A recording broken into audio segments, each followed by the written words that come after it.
Merci beaucoup, merci pour l'invitation. Je tiens à remercier l'association Hukama des médecins omnipraticiens de l'honneur qu'on me fait de partager avec vous une passion, la passion du vertige. Et je me dois de transmettre ce savoir pour qu'il devienne accessible à tout confrère, parce que je considère que le premier qui va recevoir le patient, c'est vous. Moi, le patient n'arrive chez moi qu'après avoir fait un parcours de combattant.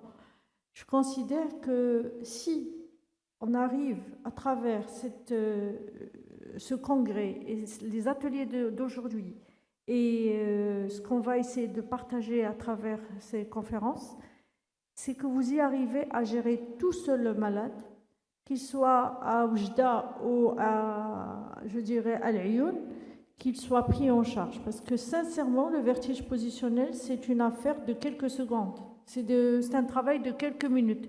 Et ça change une vie. Donc, je vais vous proposer deux choses. J'ai préparé plusieurs présentations. La première, elle va durer quelques minutes. Si vous êtes encore avec un peu plus d'énergie, on va faire plus dur. Mais sinon, on s'arrêtera sur celle-là avec une discussion. Alors, quel est le guide pratique aujourd'hui, en 2026, dans la prise en charge efficace d'un vertige positionnel paroxystique bénin?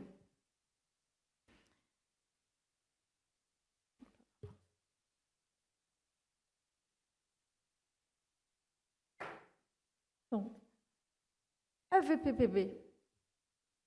Le vertige positionnel paroxystique bénin est la cause la plus fréquente des vertiges. Elle se manifeste par des vertiges intenses, déclenchés par le mouvement de la tête essentiellement. Donc, il faut faire une reconnaissance rapide et faire un test approprié et un traitement efficace. Donc, ça, c'est l'essentiel. Quel est l'élément le plus important à garder en tête? Quelle est la cause du vertige? La cause du vertige, c'est tout simplement un déplacement de cristaux, comme je l'ai bien détaillé ce matin. Maintenant, donc il faut un diagnostic clinique. Je dis bien le diagnostic du vertige positionnel, il est clinique, il n'est pas radiologique. Au lit du patient, son traitement se passe au lit du patient pour remettre les cristaux en place. Donc, c'est clinico-clinique. C'est un diagnostic clinique. Il n'est ni radiologique, ni biologique. Et l'efficacité de la manœuvre, elle est supérieure à 90% quand elle est très bien faite. Les dernières recommandations, on dit bien que les examens d'imagerie et les tests même vestibulaires sophistiqués qu'on fait ne sont pas indiqués si le tableau clinique est typique. Typique, ça veut dire c'est un vertige positionnel paroxystique bénin qui se déclenche au changement de position de la tête. Je ne bouge pas la tête, je n'ai pas de vertige. Je suis bloquée au lit parce que je me suis tournée à droite, ça a tourné. Donc, les manœuvres de repositionnement faciliteront beaucoup les choses. Donc, les études qui ont démontré que l'approche pratique du VPPB au milieu d'urgence, c'est tout simplement l'examen clinique et tout ce qu'on va faire par la suite. Donc, en bref.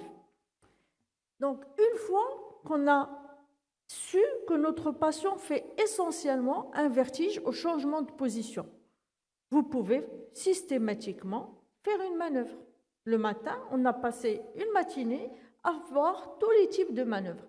Donc, l'imagerie est non nécessaire, le repositionnement mécanique, pas de test vestibulaire, le suivi des récidives. Pourquoi le suivi des récidives?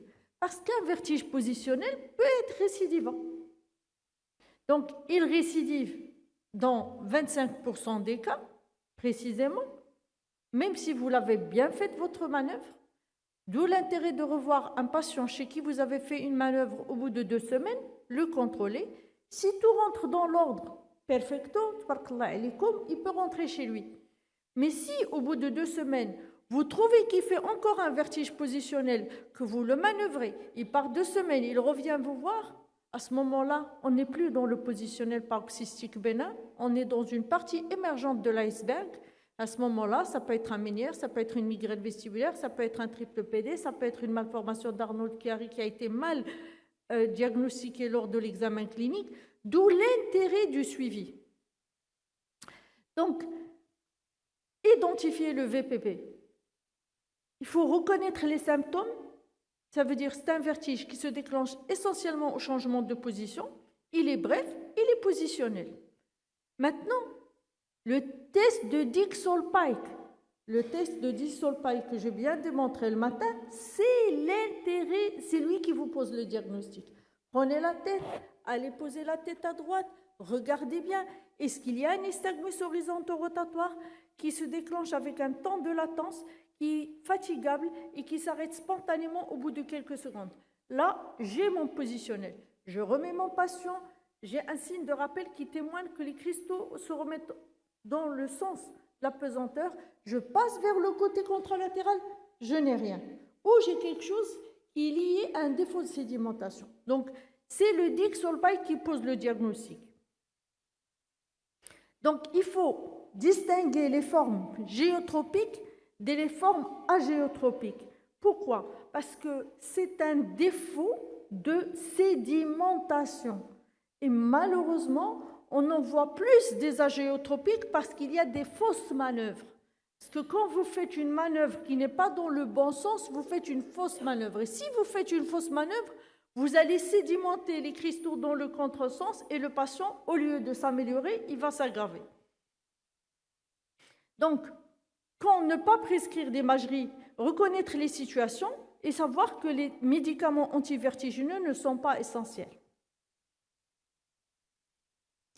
Donc, ça a quand même un impact majeur, particulièrement chez les personnes âgées, avec une implication significative sur la santé. 9% de prévalence chez les plus de 65 ans, 27% au-delà de 80 ans, 50% des personnes âgées chutent de manière répétée à cause d'un VPP non diagnostiqué. Le ratio des femmes est plus élevé. Les femmes, vous allez faire beaucoup plus de vertiges positionnels que les hommes. C'est votre hormone et c'est votre génétique d'être femme. 15 à 50% des taux de récidive se font dans les 10-12 ans et 90% des VPPB diagnostiqués au lit du patient par la manœuvre positionnelle. Ça veut dire que vous n'avez pas besoin d'aller faire des explorations plus précises pour aller voir. Donc, on a bien dit que c'est lié au déplacement des cristaux qui peuvent provoquer des sensations vertigineuses lors des mouvements de la tête. Donc, quel élément le plus important que vous devez garder en tête? C'est le mouvement de la tête. Quand je parle de vertige rotatoire, allez demander au patient est-ce que c'est lié à la position de la tête. Il va vous dire c'est essentiellement quand je m'allonge, quand je me tourne. Donc vous avez une position et ça tourne, c'est très important. Est-ce que ça tourne ou pas? Si ça ne tourne pas, ce n'est pas toujours un positionnel. Parce que le grand problème du positionnel, c'est que quelqu'un va vous dire « Ah, je change de position, je me sens dans un état de malaise. » Mais est-ce que ça tourne? Non. Ça ne veut pas dire que c'est un positionnel paroxystique bénin. L'absence de signes neurologiques centraux, c'est très important. Pourquoi? Parce que si je n'ai pas de déficit moteur, je n'ai pas d'altération de la conscience, je n'ai pas un trouble de la parole, je n'ai pas un trouble de la marche, je n'ai ni dysphagie, ni dysphonie, ni dysarthrie, ni trouble de la sensibilité. J'ai une marche qui est normale, mais dès que je pose la tête du patient d'un côté, ça tourne, je suis dans le positionnel. Indépendamment de ça, vous n'êtes plus dans le périphérique, vous passez dans le central. Dès qu'il y a un seul signal central, vous ne faites plus de manœuvre libératoire. Donc, le déclencheur positionnel, que ce soit la tête penchée en avant, en arrière, ça nous permet de voir un diagnostic, mais il faut savoir essentiellement faire le Dick-Solpike, ne pas se précipiter sur la radiologie. Les manœuvres libératoires, une fois vous savez quel est le côté qui a déclenché votre vertige, est-ce que c'est la droite ou la gauche, est-ce que c'est un canal postérieur parce que j'ai mis la tête vers le côté et là j'ai eu un horizontal rotatoire, ou bien Je l'ai mis sur le latéral et c'est là où ça a tourné. En fonction de la position de la tête, je saurai quelle est la manœuvre que je devrais faire. La manœuvre dépend du canal. On a 3 canaux, donc on a 3 types de manœuvres.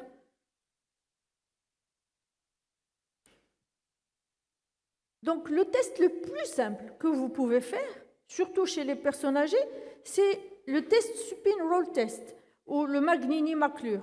C'est tout simple. Tête au centre, vous tournez à droite, vous voyez si ça tourne, vous tournez à gauche, vous voyez si ça tourne. Et en fonction, vous allez savoir si vous avez un canal horizontal ou pas. Le Dixon Pike, je l'utilise beaucoup pour le postérieur et le Supine Roll Test pour tout ce qui est horizontal. Maintenant, la manœuvre des plaies. La manœuvre des plaies, c'est une rotation dans un axe en fait de l'horizontale. Vous partez sur à peu près 360 degrés. Et le plus important dans la manœuvre des plaies, c'est surtout quand vous avez des personnes obèses. N'essayez surtout pas d'aller faire le sement. Surtout pas. Faites toujours le éplé. Elle entraîne un succès à 90%. C'est pour savoir, maximum, vous pouvez le réutiliser, mais c'est la manœuvre qui vous donnera un maximum d'effets bénéfiques. Après, vous avez la manœuvre de sement. La manœuvre de sement, elle va utiliser l'axe angulaire du canal postérieur. Parce que c'est quand je cherche quelque chose vers le haut ou je cherche vers le bas, j'ai utilisé cette antenne. Et c'est là où j'ai eu un déplacement de cristal. Donc, cette technique-là, elle vous permet tout simplement de repositionner les cristaux dans le canal postérieur. Pour le canal horizontal, vous avez 2 manœuvres. Vous avez le Lampère et le Guffoni. Mais c'est tout simplement, vous voyez, quand ça tourne à droite, vous allez tourner très doucement pour aller vers le côté gauche. Mais rappelez-vous que j'ai dit le matin aussi, je commence en regardant le ciel, je finis en regardant le sol. D'accord? Ma manœuvre, en regardant le ciel et je pars vers le sol et je regarde le sol. Donc, le Lampère au barbecue roll, donc c'est une rotation de 360 degrés par palier de 90 vers le côté sain. Donc, c'est une technique qui permet de traiter le canal horizontal. Le Guffoni, elle dure un peu plus de temps et vous prenez, c'est le même exercice à peu près, mais ça dure flax du corps avec l'inertie de la tête. Je dis toujours à mes patients, on bouge tête et corps. Pour que le vestibulo-spinal, le réflexe vestibulo-spinal ne paralyse pas. Tête et corps. Et la personne âgée. On a bien dit que c'était beaucoup plus fréquent chez les personnes âgées. Donc, la VPPP est particulièrement préoccupant chez les personnes âgées. Pourquoi? Parce que c'est souvent sous-diagnostiqué. Comme les personnes âgées, ils ont plusieurs pathologies associées, ça va, une fois ils vont faire le positionnel, ils ne vont pas dire que ça tourne. Ils vont poser l'handicap ressenti sur le compte d'autre chose. Ah, peut-être c'est mon diabète. Ah là là, c'est le traitement de la tension. Ah là, le fait que je me lève toutes les nuits pour aller aux toilettes, docteur. C'est là où ça tourne. Donc, pour eux, le changement de position, il est lié essentiellement à une pathologie sous-jacente. Et malheureusement, c'est la première cause de chute avec traumatisme. Parce qu'il perd le contrôle de ses jambes. Et les personnes âgées, malheureusement, vont faire un vertige, ils vont se fracturer. Et vous savez très bien que la chute chez la personne âgée, c'est 2 ans de survie après. Donc, il faut faire très attention. Donc, ça a été démontré que pour éviter les récidives, il y a un rôle principal de la vitamine D. Il faut comprendre que les cristaux sont à base de carbonate de calcium. Le corps. Donc, une fois que vous avez une personne âgée, un patient qui fait un VPPP, la preuve n'est plus à démontrer, la vitamine D. Tous les jours, s'il vous plaît, pas un seul jour, une fois par mois, une fois tous les 3 mois, c'est tous les jours pour éviter la récidive et elle a un rôle préventif démontré.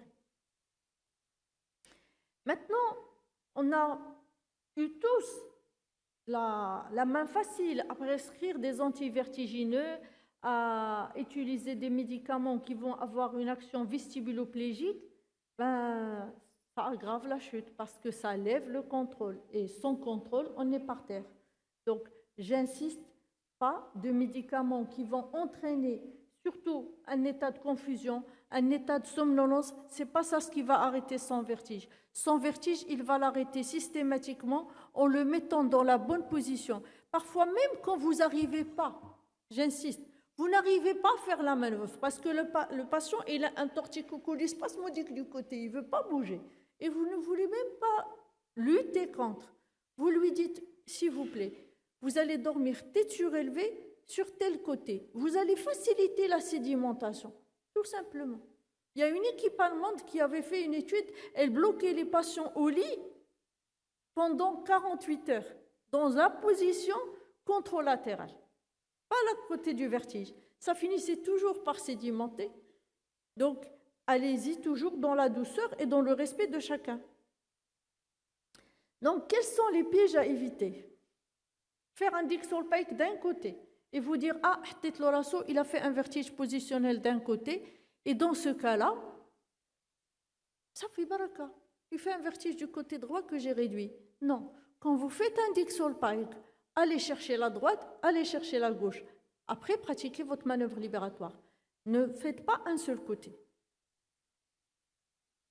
Évitez les confusions. Il est très important de savoir est-ce que c'est dans le sens de la pesanteur ou dans le contresens de la pesanteur pour éviter des manœuvres incorrectes, pour choisir la bonne manœuvre à suivre. Donc, l'algorithme décisionnel. Donc, vérifiez les symptômes de vertige bref, l'absence de signes neurologiques centraux. J'ai bien dit, l'ataxie, quelqu'un qui n'arrive pas à marcher, vous êtes dans du cérébelleux, ce n'est pas du positionnel. Paroxystique bénin. Vous avez quelqu'un qui fait un vertige, mais qui il a perdu la voix. Quelqu'un qui fait un vertige, mais qui a en même temps des troubles, des engourdissements. Ce n'est pas la même chose. Faire le Dixolpike ou le supinroll test si nécessaire. Troisièmement, analyser le nystagmus pour déterminer s'il est postérieur horizontal. Vous allez me dire, docteur, on n'a pas de vidéo nystagmoscopie au cabinet. Vous avez un stylo, vous avez une loupe. Une loupe. Et je vais vous montrer quelque chose tout à l'heure. Une loupe, s'il vous plaît. Une loupe vous permet, une loupe, ça ne coûte rien. Vous faites la loupe et vous donnez le stylo, vous lui demandez de regarder. Et vous allez voir le nystagmus parce que tellement il est intense que vous ne pouvez pas ne pas le voir. Mais c'est à force de voir aussi que vous allez devenir professionnel dans l'analyse du mouvement de l'œil. Donc, appliquez la manœuvre la plus appropriée en fonction du canal. Répétez le test diagnostique si le nystagmus disparaît. Donnez les consignes de sortie claires. S'il vous plaît, je fais une manœuvre, mais le patient, il part comme ça dans la nature. Il ne sait pas ce qu'il n'a pas à faire. Il y a une luxation de l'épaule que je viens de remettre et que je n'ai pas fixée. Ou là, quelqu'un qui vient de faire une luxation et vous lui dites, ça ne marchera pas. Il faut obligatoirement donner des consignes. Dormir tête surélevée, éviter les mouvements brusques pendant 48 heures. Faites pas de mouvements brusques de la tête. La sédimentation, elle vient à peine de prendre place. Il faut laisser le temps au temps. Il faut que le corps reprenne son contrôle. 2. Moi, j'insiste sur les 48 heures. J'ai entendu l'autre jour un de mes patients qui me dit, un confrère lui a dit, vous restez 2 semaines à la maison sans bouger sur le dos. Et le système vestibulaire est un système de dynamique. Vous l'utilisez tous les jours pour marcher, pour vous orienter, pour bouger. Donc, on règle notre système vestibulaire dans le mouvement. Ce n'est pas parce que je fais un vertige. Même les névrites, quand il y a des paralysies du nerf, on laissait les patients hospitalisés, c'est une grave erreur. Quand on a un vertige, on le fait bouger. Mais en lui demandant de garder l'axe. Parce que quand je vais faire ça, le canal antérieur droit avec le canal postérieur gauche vient d'être stimulé. Eh bien, moi, je viens de remettre le canal postérieur droit en place. Donc, quand je vais faire ça, c'est bien. L'autre va travailler, mais je vais avoir le torticolis incroyable. Systématiquement, le patient va éviter le côté qui va l'aider à se libérer. D'où l'intérêt de garder l'axe tête-épaule. Les premières 48 heures qui sont légales, qui choujoudent. Une fois il passe les 48 heures, la sédimentation terminée, je peux avancer. Et c'est au cas par cas aussi. Quelqu'un qui fait de l'ostéoporose, c'est pas quelqu'un qui est un sportif, qui a l'habitude de faire la trampoline. C'est pas la même chose.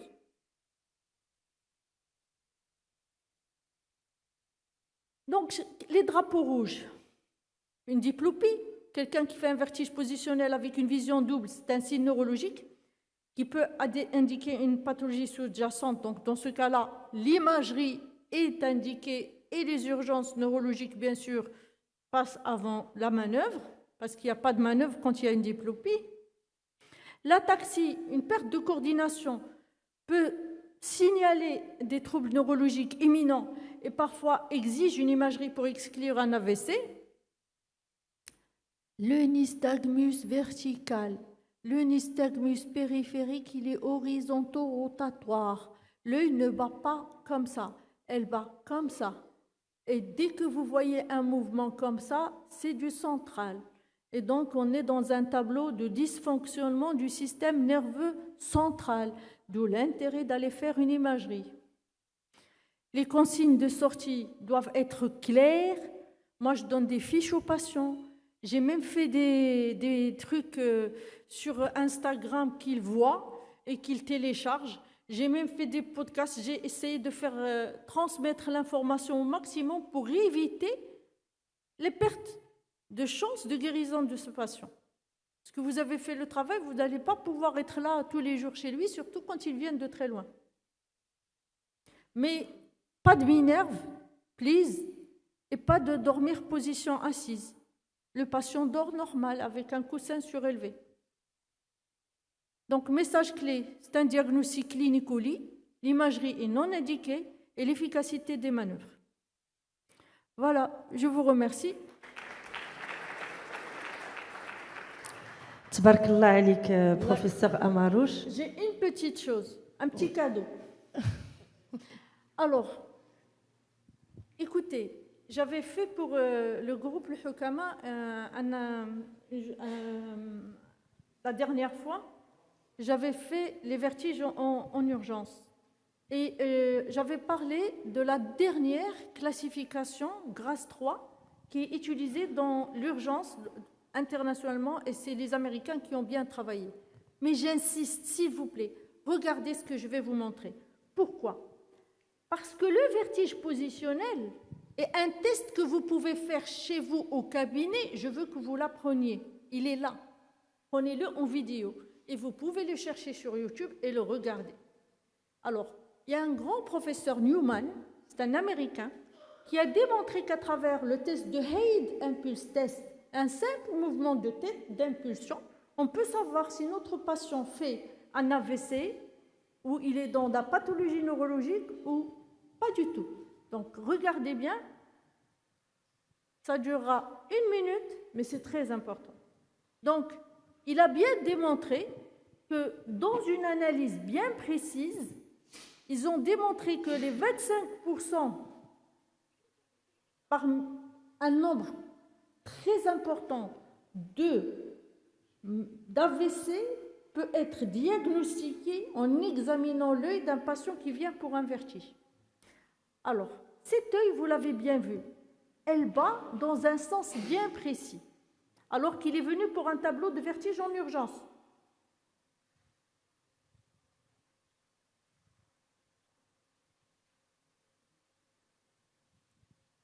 Donc là, l'œil bat vers le bas, c'est un horizontal, vertical. Donc, vertical, torsionnel, ok? Regardez bien. Maintenant, la direction du nystagmus, il bat droit à droite, gauche à gauche. Ok?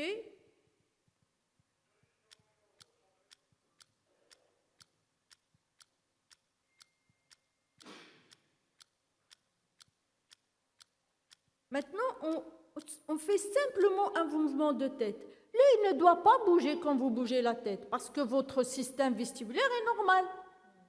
Parce que l'œil reprend toujours sa place. Ça, c'est un Head Impulse Test normal.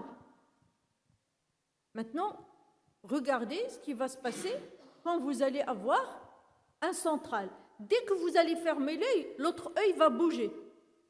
Ça s'appelle le skew deviation. C'est pas normal. Ça, c'est central. OK? Donc, très, très important, s'il vous plaît, vous n'avez pas besoin d'appareil pour faire ça. Vous avez besoin de voir, ni plus, ni moins.